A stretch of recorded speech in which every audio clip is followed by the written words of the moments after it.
nation's power. Let's go to our first guest on this glorious Friday. It's rather hot and steamy here in the swamp, but we are so glad to have Sarah Carter join us. Sarah, are you there? Yes, I am. I'm here, and there's been just so much happening, Sebastian. It's been incredible. Yeah, you and I, a a little bit of inside baseball. We were both on Sean Hannity's show last night. I'll play a little audio later.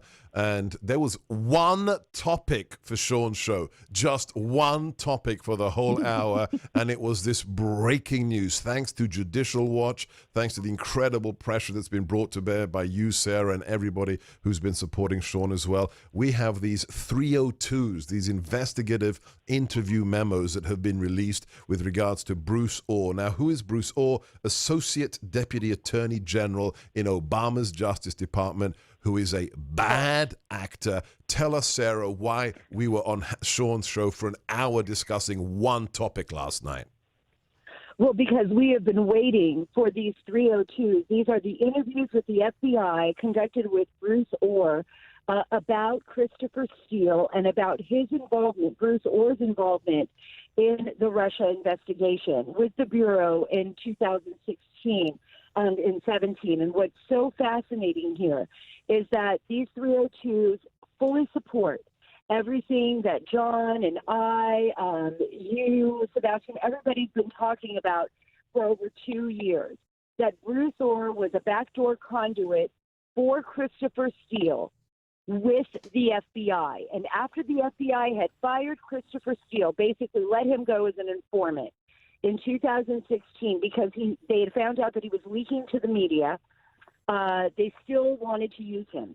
Even though none of the documentation, none of the raw intelligence that he was collecting was ever validated. They couldn't validate. Let's stop here because we've got to put the pictures together. This is so incredibly complicated. So Bruce Orr, super high official in the Obama DOJ. His wife is working for the opposition research firm Fusion GPS that is paying a former British spy to provide this opposition research to the Obama administration to justify spying on the campaign. And I've got to read one thing to you out of these 302s that was revealed yesterday.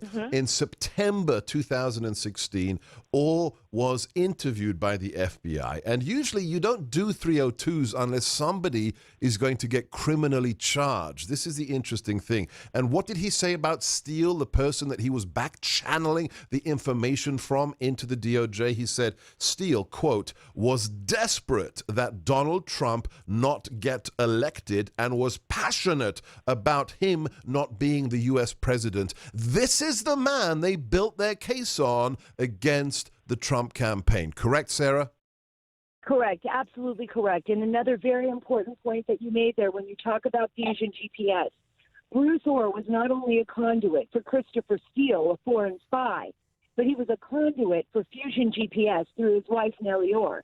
And we know based on these 302s that he was delivering information to the FBI that his wife gave him, who was hired by Fusion GPS, who was paid for by the Hillary Clinton campaign and the Democratic National Committee to compile this report on Trump and Russia. An erroneous, now debunked report on Trump and Russia. And what we also know is that Glenn Simpson, who was basically the founder of Fusion GPS and working with Fusion GPS, was also directing people to leak information. And by the way, the conversations, he was directing Christopher Steele, he was directing others.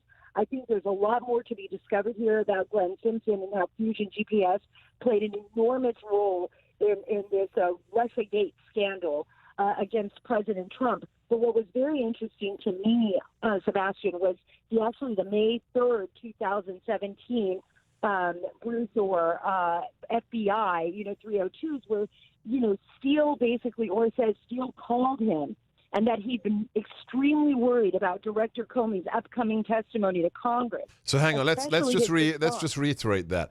Christopher Steele, the propagandist, the foreign former intelligence agent, was very, very concerned about Jim Comey being forced to testify under oath before Congress. Why would that be the case, Sarah Carter? Oh, because Comey knew He knew what was going on. Remember, it was Tim Comey who signed off on the first Foreign Intelligence Surveillance Act warrant on Carter Page so that the FBI could actually spy on President Trump's campaign. And that was their way in.